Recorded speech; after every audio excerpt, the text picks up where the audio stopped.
Hi, I'm Matthijs van Galen, and I'm a corporate commercial lending lawyer at Gowling WLG.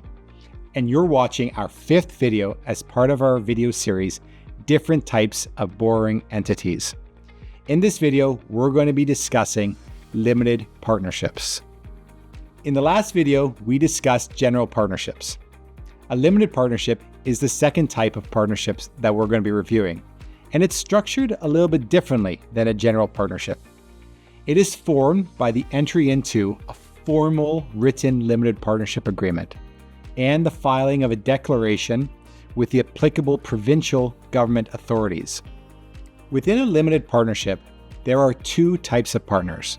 First, a general partner who is actively involved in the management of the business and is fully responsible and liable for the indebtedness and liabilities of the limited partnership.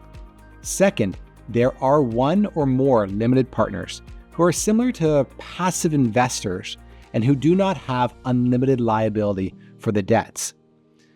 The liabilities of the limited partner are restricted or limited to the amount of its partnership contribution unless it becomes actively involved in the business of the limited partnership.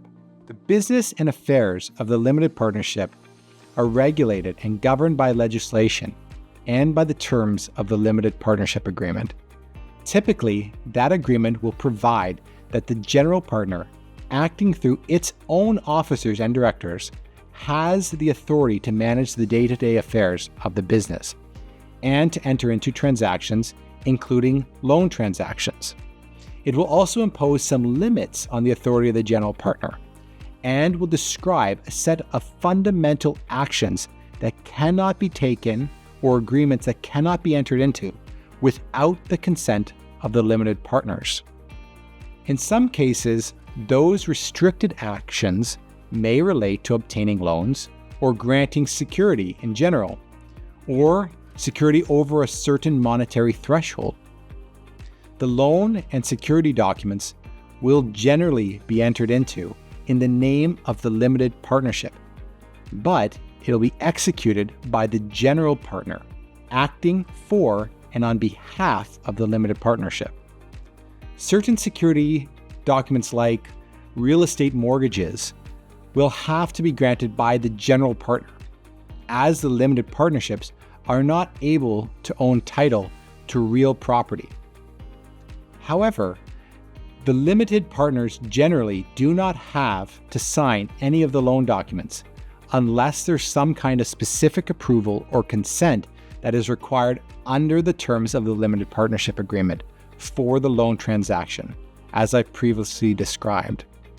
To recap on limited partnerships.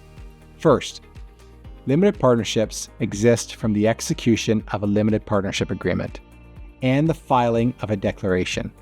Second, 2 types of partners, a general partner and one or more limited partners.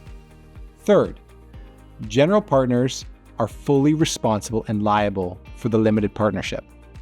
Fourth, limited partners are passive and not involved into the day-to-day affairs of the limited partnership, and their liability is limited. Fifth, sometimes a general partner needs the approval of the limited partners for specific actions, which can include borrowing loans, guaranteeing debt, or issuing security. And finally, the general partner signs for the limited partnership. This presentation was a high-level overview on limited partnerships. However, if you find that you have more specific questions about any of the points discussed or their applications to a specific situation, please reach out to any member of our lending team, or you can contact me. Thanks for watching.